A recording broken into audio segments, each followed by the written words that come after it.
name's Lila. I'm the director of 350 New Hampshire Action. For those of you who are familiar with 350.org National, 350 New Hampshire is an independent group, so we are not legally or financially attached to the national org.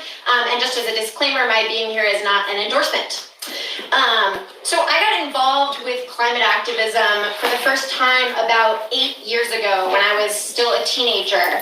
And I'm sitting here today, 8 years later, because for the past almost decade, I've been watching my elected officials and the people in power ethically fail my generation by completely ignoring and failing to take action on the climate crisis. So I was really happy to hear you talk about the problem of fossil fuel exports from one country to another. In this community, in this room, myself included, many of us have spent a large part of the past 2 years fighting to stop the Granite Bridge fracked gas pipeline. For those of you who haven't heard of it, it's a proposal to build a massive pipeline just a couple miles away from here. It would cost New Hampshire ratepayers a couple $100 million, threatens our health and safety, and locks us into fossil fuel use and dependence for decades to come. And now part of the reason, because it feels like these pipelines are always happening, and part of the reason that New Hampshire is constantly under attack from fracked gas pipelines is the industry's desire to get gas to the coast for export. And as the fracking industry faces increasing debt and increasing resistance from people like us, they're turning to overseas markets, leaving our communities to pay the price of polluted air, polluted water, and a destroyed climate. And so my question is, if elected president, will you set a global standard for clean energy and protect communities like ours by banning the export of fossil fuels? And I would really appreciate if you could preface your answer with a simple yes or no.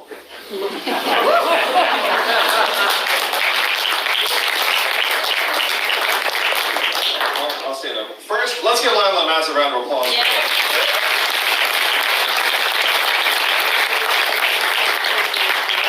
And I couldn't agree more that we are failing the next generation epically. I have kids myself who are 7 and 4, and I'm ashamed of the world we're leaving them. They deserve better, and we must do better. We have been subsidizing fossil fuel companies for decades to the tune of tens of billions of dollars a year, well past any appropriate level. And now, because of all the money, they now have a hold of our legislature, and they go and say, hey, these subsidies, we need them. We will never make money without them. Which we all know is nonsense. I mean, they're some of the most profitable companies in our society. So we need to zero out those subsidies immediately, and then we need to take those subsidies and move them directly to wind and solar, electric cars, and try and go towards zero emissions as quickly as possible. I am against fracking. I'm against fracking pipelines in communities that want nothing to do with them. I have seen that fracking has really almost nightmarish impacts on some of the communities that are close to the sources of energy. When there are people that are living there, they suffer in the same way. That right now in this country, if you have money on one side and people on the other, which wins? Money. And that's what we have to change together as a country. Now, I would not commit to a blanket ban on exporting fossil fuels, because if you are a fossil fuel company and you don't get any subsidies, and you are producing energy in a way that's not fracking, and you find a market that's outside of the US that wants to buy it, to me, that shouldn't be something we immediately put a stop to.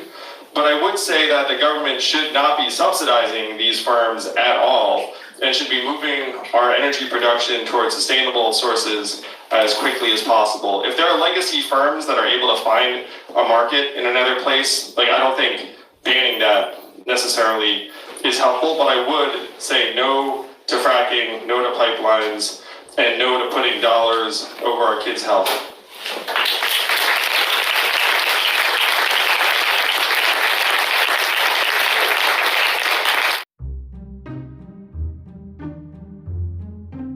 I was noticing during the forum that a lot of what you saw with Andrew Yang you agreed with, but some of it you did.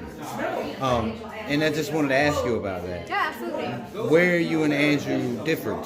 Yeah, thank you for asking. I was really disappointed in Andrew's answer to my question about whether he would ban fossil fuel exports. I Right. mean, he brought it up independently that like it's bad that China is selling fossil fuels to Africa, and if that's bad, then it's also bad that we're selling gas to Western Europe. And I live in a community where there are constantly frack gas pipeline proposals coming through our communities because they're trying to get the gas to the coast to export. And one way to stop that is to ban fossil fuel exports. And I just frankly, I don't understand because like I know that Andrew Yang cares about climate.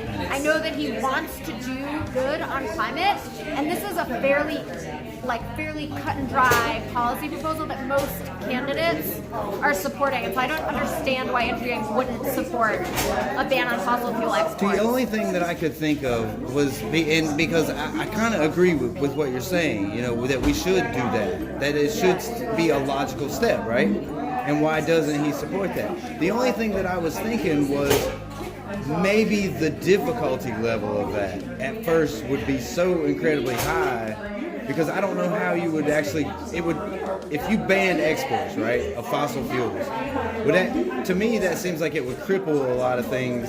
I mean, Andrew Yang is clearly a very, very smart man Sure. and very detail-oriented. I think if there's anyone to figure out the details, it's probably him and his team. I think it would happen through the way that we do trade deals with other countries. And I think there's a big inconsistency because he's good. He says, we're going to stop leasing on federal land. We're going to transition off of this stuff. But if we're going to stop using it, then we need the United States to also be a global leader and stop exporting it to other countries. It doesn't make sense to me. So that's where he lost me as a potential supporter. Right. So just based on that one thing, you would say no to supporting Andrew Yang? I'm personally not supporting Andrew Yang Right. because that policy is important to me. There are other reasons as well, Right. but that is one of them. And I wanted to just take the time personally to thank you, because I can see the passion that is written on your face and how important this is to you. Well, and thank you very much for taking the time out to speak to me. You're welcome. I appreciate it. And now, Andrew Yang is clearly a very, very smart man Sure. and very detail-oriented. I think if there's anyone to figure out the details, it's probably him and his team. I think